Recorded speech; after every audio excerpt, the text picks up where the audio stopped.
বিসমিল্লাহিররহমানিররহিম। আসসালামু আলাইকুম প্রিয় শিক্ষার্থীবৃন্দ, welcome to digital education Bangladesh. আজকে আমরা শিখব শিক্ষাক্রম 2024 গণিত নবম শ্রেণী অনুশীলনী 1 প্রাত্যহিক জীবনের সেট 8 হতে 11 নম্বর অঙ্ক, পৃষ্ঠা নম্বর 27 এবং আজকে হচ্ছে আমাদের শেষ ক্লাস।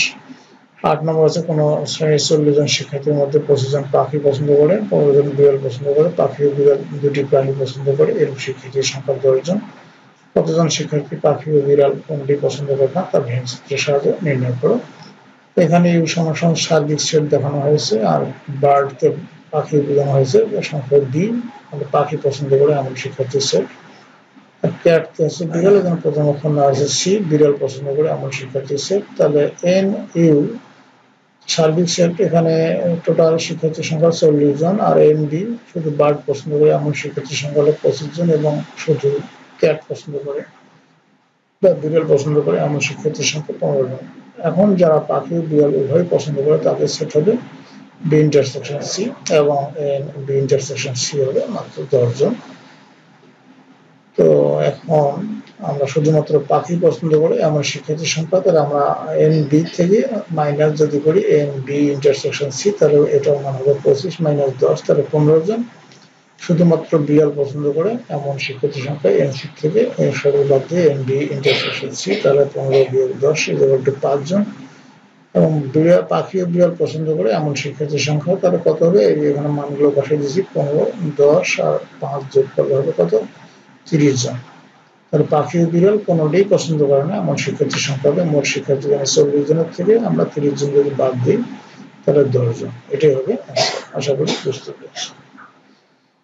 এরপরে আমার 9 নম্বর অঙ্ক, এই সূত্র দেওয়া আছে, এই মানগুলো দেওয়া আছে। আমরা এই অঙ্কগুলো ক, খ, গ, ঘ, ছ এই অঙ্কগুলো একটা করে দেখবো। তো এখানে মানটি দেওয়া আছে, মানটি আমরা নির্ণয় করবো, মানগুলো জানবো। এইভাবে ক নম্বর অঙ্ক, যেমন P cross Q,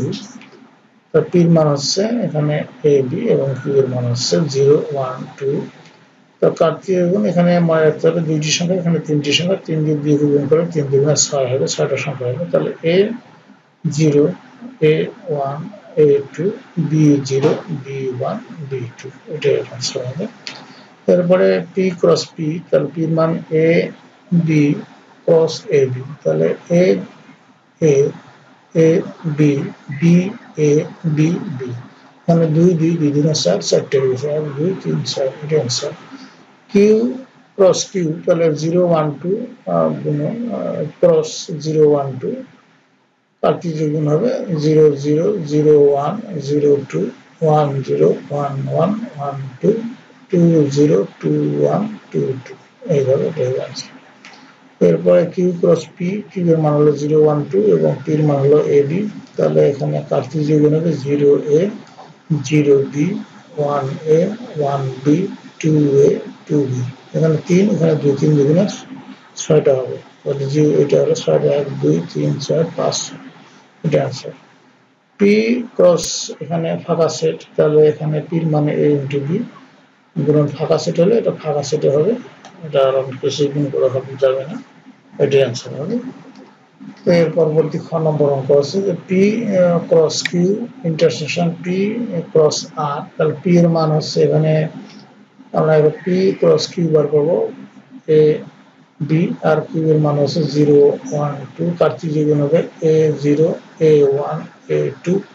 B 0 B 1 B 2। আবার আমরা পি ক্রস আর বার করবো, পি ক্রস আর হবে পির মান এ বি এবং আর এর মান হচ্ছে 0 1 এ,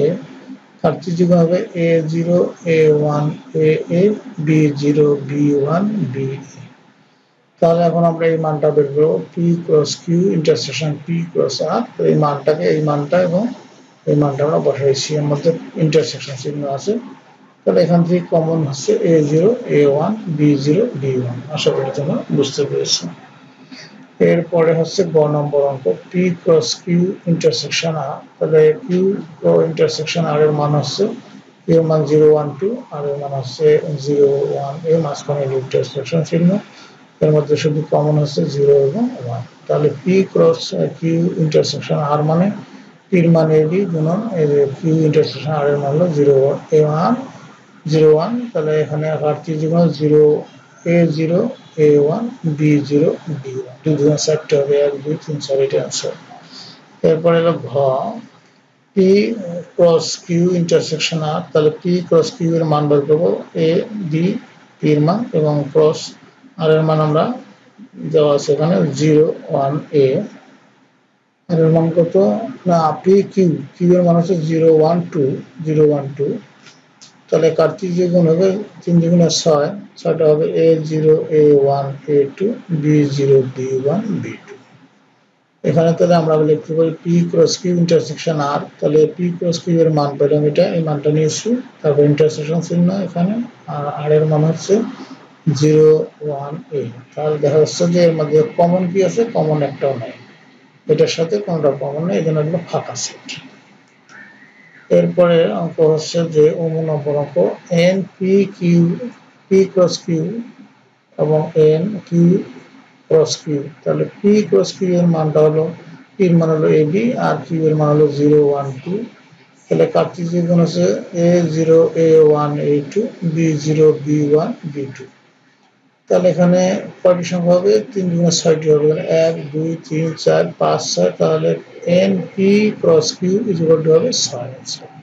p ক্রস q তাহলে q এর মান হলো 0 1 2 আবার ক্রস q এর মান 0 1 2 তাহলে এখানে কার্তিজীয় গুণ হবে 0 0 0 1 0 2 1 0 1 1 1 2 2 0 2 1 2 2 এখানে মান 3 3 9 হবে তাহলে দেখো 1 2 3 4 5 6 7 8 9 তাহলে n Q cross Q equal to হবে 9 आंसर আশা করি তোমরা বুঝতে পেরেছো কার্তিজীয় গুণ এভাবেই করতে হবে আমার এক নম্বর যুক্তি হলো গ ও ঘ দুটি সেট দুটি সমান দুই নম্বর যুক্তি হলো যে গ সেটের উপাদান সংখ্যা 4টি এবং ঘ সেটের উপাদান সংখ্যা 0টি তিন নম্বর যুক্তি হলো যে গ সেট ক্রমজোড়ের সেট কিন্তু ঘ সেট হলো ফাঁকা সেট এই তিনটি পার্থক্য আমার চোখে পড়েছে 10 নম্বর অঙ্ক হচ্ছে p = 0 1 2 3 q = 1 3 4 এবং r = p ইন্টারসেকশন q হলে p ক্রস r এবং r ক্রস q নির্ণয় করো এবং এখানে 2 নম্বর অঙ্ক আছে n p ক্রস r এবং n r ক্রস q এর মান বের করো এখানে r সমান আমাদের আছে p ইন্টারসেকশন q এখানে p এর মান হলো 0 1 2 3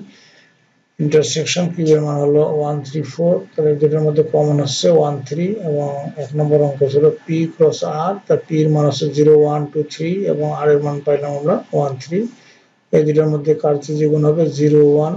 0 3 1 1 1 3 2 1 2 3 3 1 3 3 এটা কার্তিজীয় গুণ এভাবে লিখতে হবে এটা হবে आंसर এরপরে r ক্রস q r এর মান হলো 1 3 এবং q এর মান হলো 1 3 4 তার কার্তিজীয় গুণ হবে এখানে 1 1 1 3 3 1 3 3 3 4 মানে 1 1 1 3 1 4 3 1 3 3 3 4 এখানে 3 এখানে আছে 2 3 দুগুণে 6 6টি হবে 1 2 3 4 5 6 তাহলে আমরা লিখতে পারি 2 নম্বর অঙ্ক এখানে n p ক্রস r সমান সমান এখানে p ক্রস r এর মান পেয়ে গেছি এটা তাহলে এখানে কত পেয়েছি 1 2 3 4 5 6 7 8 তাহলে 8 হবে answer n r cross q তাহলে r এর মান হলো এটা q এর মান হলো এটা কার্তিজীয় গুণ হবে 1 1 1 3 1 4 3 1 3 3 3 4 তাহলে হবে এখানে 3 গুণে 6টি 1 2 3 4 5 6 এটি হবে এটা n r ক্রস q সমান 6 आंसर হবে আশা করি বুঝতে পেরেছো এরপর 11 নম্বর অঙ্ক যদি p ক্রস q সমান সমান 0 a 1 c 2 b হয় তবে p এবং q নির্ণয় করো তাহলে এখানে p ক্রস q সমান সমান 0 a 1 c 2 b হয় তাহলে এখানে কার্তিজীয় গুণে p হবে অর্থাৎ p হবে কোথায় p হবে p0 p1 p2 হবে এটা आंसर হবে এবং q সমান সমান কি হবে q সমান সমান হবে a QA QC হবে QB হবে তাহলে Q সমান সমান এটাকে ACB এটাকে সাজিয়ে লিখলে হবে ABC এটা হবে आंसर আশা করি তোমরা বুঝতে পেরেছো এবং আজকে 11 নম্বর অঙ্ক পর্যন্ত তোমাদের শেখানো হলো এটা পরে শেষ হয়ে গেল প্রথম অধ্যায় নেক্সট ক্লাসে অনুশীলনী 2 এর অঙ্ক নিয়ে আলোচনা করা হবে। তোমরা সবাই সাথেই থাকো, অঙ্কের বস হয়ে যাবে কেমন। তোমাদের সর্বাঙ্গীন মঙ্গল কামনা করে সেখানে বিদায় নিচ্ছি। খোদা হাফেজ।